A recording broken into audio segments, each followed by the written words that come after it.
All right, so it says, Atem Nitzavim Hayom Kulchem. You're all standing here today, all of you. Before Hashem your God. Rashechem Shiftechem, your heads of your tribes. Zeknechem V'shotrechem, your elders and your officers. Kol Ish Yisrael, every man from Israel.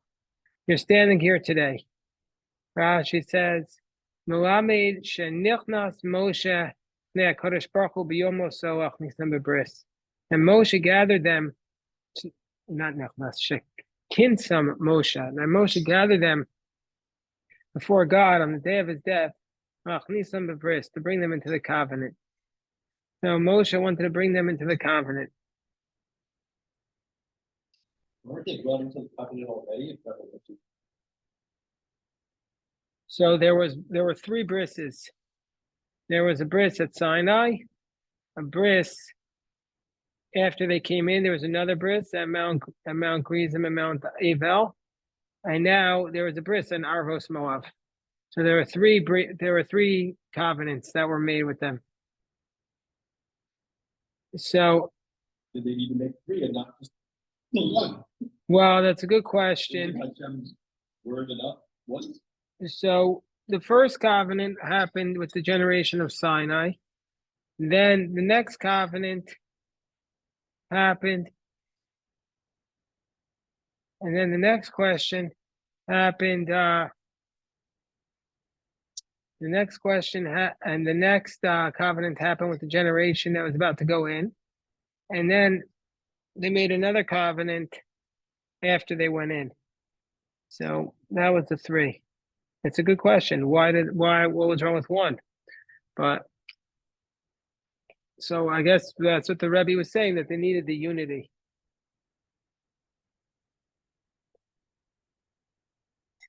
I'm trying to see if I have the Rebbe's Chumash here, but I don't see it. Do you see the Rebbe's Chumash here? Did you see it upstairs? You don't mind, Eitan? You mean the Chabad one?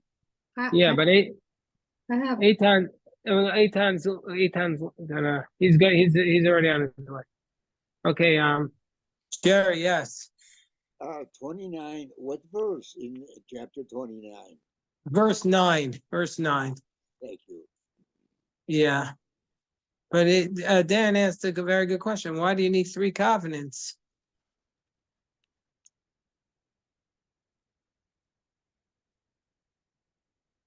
Okay. Okay. So let's just, in the meantime, we'll go on. Rashechem Shiftechem, your heads and your tribes. Rashi says, Rashechem wa Shiftechem, your heads by your tribes, meaning to say,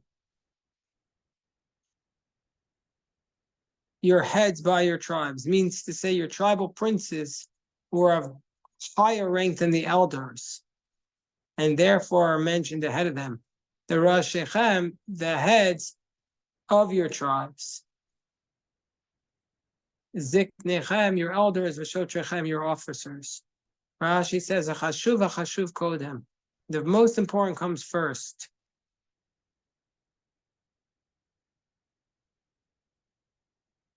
The most prominent ahead. V'achar kach kol ish Yisrael, and afterwards all the men of Israel.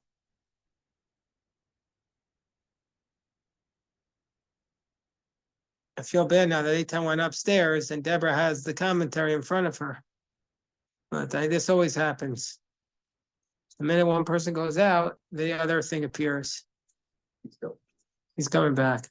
Okay, the next verse says, Ta'apachem neshechem, your children and your women, v'gercha asher b'kerev machanecha. It could be the foreigners or the converts or the strangers who are amongst your camp. From the wood choppers to the water carriers. Rashi tells us something very profound here. It teaches us that in the time of Moses, the Canaanites came and converted. Just like the Gibeonites came and converted in the days of Joshua. Nothing Okay, Deborah, do you have it there? Oh, Deborah's gonna get it. But anyway, this teaches us that they too acted with cunning. So Moshe made them the wood choppers and the water carriers, meaning to say that these are people who tricked Moshe into letting them convert, even though Moshe was supposed to kill the Canaanites, but they tricked him into letting them convert, and then he assigned them wood choppers and water carriers. But maybe there is a difference because they were commanded to kill the Canaanites who were in Canaan. They weren't commanded to kill all the Canaanites in the world. So if somebody, yes, it does say Gamhema, which means that they too tricked him. But why would that be a problem? Like they weren't commanded to kill them in the desert. The assumption was, first I can read the footnote here. The assumption is that these Canaanites came from the land of Israel. They didn't want to run away, and they wanted to remain there. And so those Canaanites he was commanded to kill. So this is what happened. I'm reading the commentary here. According to Mizrahi and these Canaanites, like the Givonites, they acted with cunning. They pretended not to be Canaanites so that the Israelites would enter into a treaty with them. But Moshe saw through their ruse. Although he did not enter into a treaty, he accepted them as converts, but he decreed that they be assigned to menial labor. A second approach is by Nachos Yaakov, Masko David, that these Canaanites did not have to pretend to be of another nation, as Rabbi Yosef was saying. For the commandment to wipe out the Canaanites did not come into effect until they crossed the Jordan. But Moshe did not accept them as converts because he saw that they wished to adopt the Torah not out of love, but out of fear of being killed. So okay, it's different approaches. Deborah, do you have the commentary? If Deborah has it. Yeah, on which pasuk? Chapter 9, verse 1. I don't know, I didn't see it. He quoted it. Do you Like see it? 9 verse 1. Yeah, verse 9, chapter 29, verse 9. Oh, verse 9. There's a commentary not on verse 9, but you are standing from today before Hashem, all of you, beginning with the men in order of importance, the leaders of your tribes, your elders, your sheriffs, and your every Israelite man.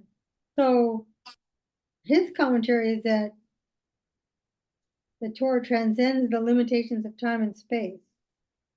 Therefore, even today, affirming our covenant with Hashem by resolving to study the Torah and perform its commandments unites us immediately, spontaneously, and automatically with every Jew in the world and every generation of the Jewish people, past, present, and future. I'm not sure, so I don't think that's the one. I have it at home. I don't see a commentary on pasuk 9. Okay, It fair might enough. be in the Rashi, but I can't read that. Okay. All right, we'll get it later. So You're then, trying to find the thank you, answer to Deborah. why there's Thank you. three. What? You're trying to find the answer to why there's three covenants or need for three? Well, that was a different question that Dan asked. Do you have an answer to that, Rabbi Yosef? No, but what Deborah just said makes sense. It's renewing. It's not necessarily a new covenant. The Christians quote Jeremiah saying that there will be a new covenant, right? And that's why they call that the New Testament. But it's wrong. It's just it's a renewal, and sometimes it has to be tweaked. Sometimes there's details that, in Mount Sinai there was nothing about Eretz Israel because they weren't close, and now they are. So they. So what was your question, Rabbi Herzl? I just look. I was looking for a statement that Seth cited to me, but I'll look for it. And wait a minute, there's a bigger commentary. What was the question that you wanted answered from? I didn't have a question. He said it taught us about Jewish communal unity. So that's what I was. Well, that's what he's saying is that the unity is all encompassing. Yeah. Okay, Well, there's a big commentary here. If why don't you talk, I'll read it and I'll check back in with you. Okay? thank you. That sounds good. That sounds good. Thank you. All right. So we say as follows. Okay. Well, Avracha, how you doing, Kobe? Good, are you? All right. What page are we on, Eitan? Or 11:15. 11:15? Oh, but it's on YouTube, but don't say the address. Okay. Avracha, b'vris Hashem Elokecha, for you to, hello, Ezra. You're looking sharp today, especially like the headgear. Avracha, b'vris Hashem Elokecha, to pass into the covenant, uba'oto, and into his oath, asher Hashem Elokecha koresim chayom, that God makes with you today. Rashi says, "Liotcha over bris," you're passing into the covenant. Rashi says, this is why does it use the language to pass into a covenant? Because that's how they would enter into a covenant. They would make a partition on one side, a barrier on the other side, and they would pass in between. Do you know what's the source of that? Hello, Greg. Good afternoon. What's the source of that? Where do we see that? There was actually a fourth covenant. Where's the other covenant? Where they passed between the pieces? The Yom Sif. I like the kippah. I like to keep close. The Yom Suf is a good thought, but it's not the Yom Suf, because what is it? Where did they pass? Who passed between the pieces? Very good. You see that? You should Shem Nachas from the father, Moshe, and as the father knows the answer. That was Abraham passed between the pieces. Brit bein Abatarim. So that's the way they used to make a covenant. They would make something on either side and you would walk through. And that's how you would signal a covenant. I don't think they do that anymore. And I don't know how they make treaties nowadays. I don't know how they make treaties. Okay. In order to establish you today as a people to him, and he will be for you for a God. Like he spoke to you, like he promised to you, and like he promised to Abraham, Isaac, and Jacob.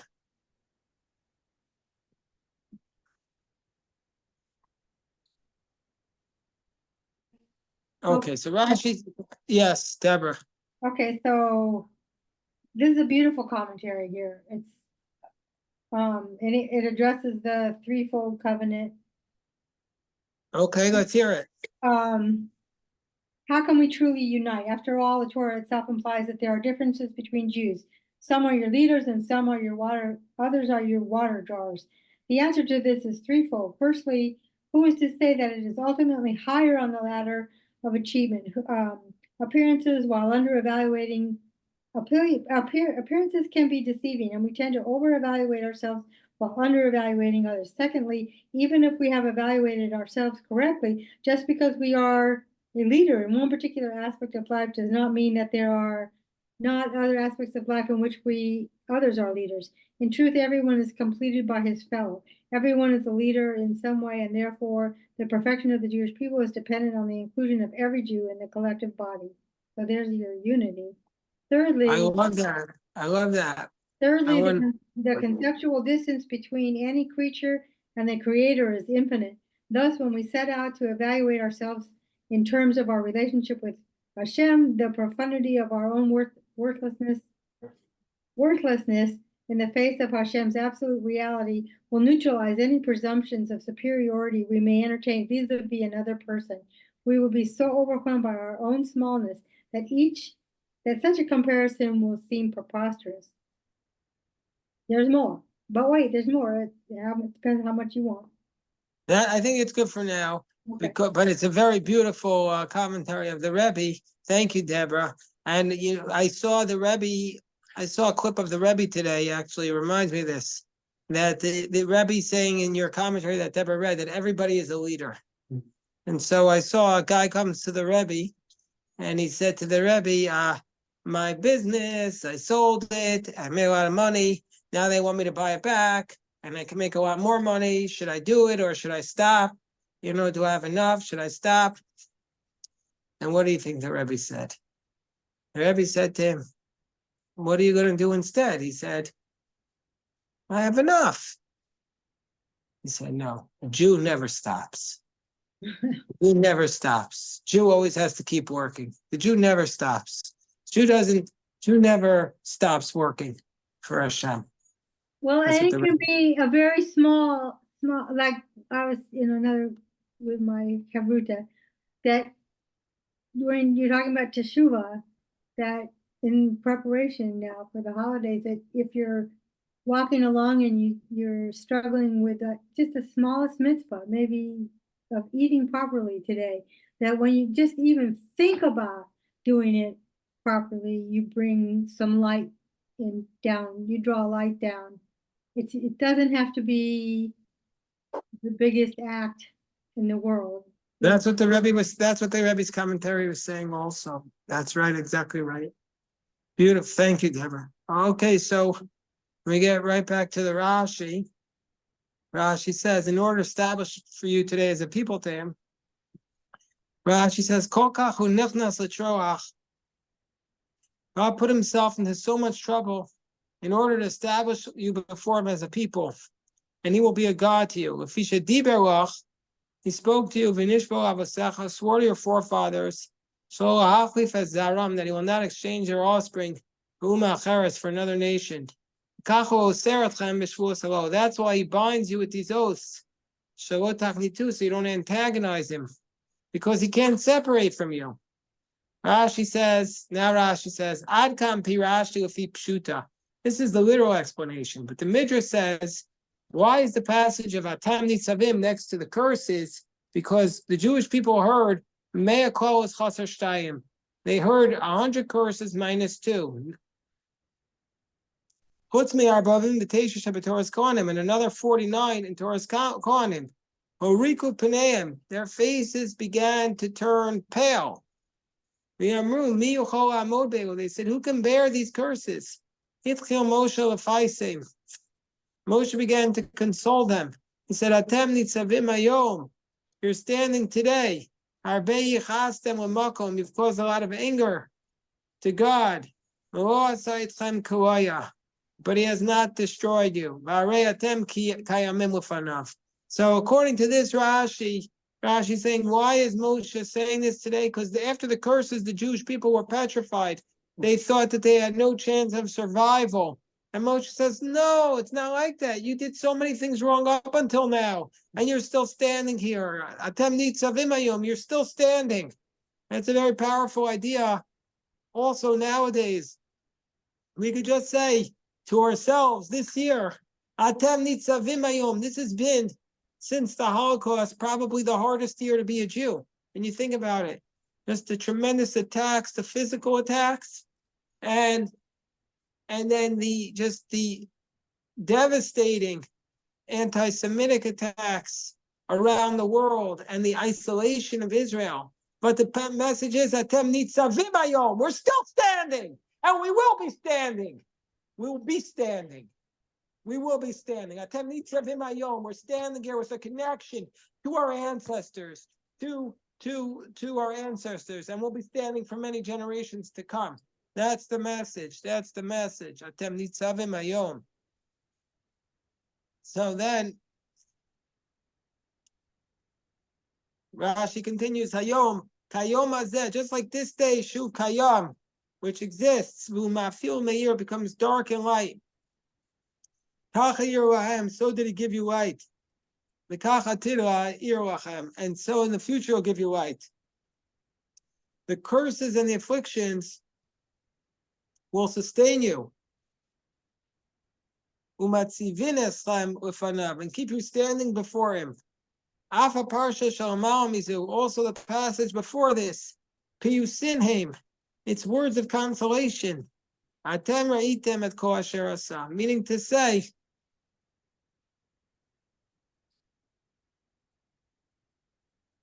just like this day gives darkness and light, so too in the future it will give you light. Means that even though there will be times of curses, so too there will be times of blessings. Davar acher, alternatively, Atem nitzavim, Fisha Yisrael Yotzin, Parnes Leparnes, Mimoshe Yoshua. The Jewish people went from one leader to another, from Moses to Joshua. Therefore, God made a standing assembly of them in order to exhort them, and so did Joshua do, and so did Shmuel. Means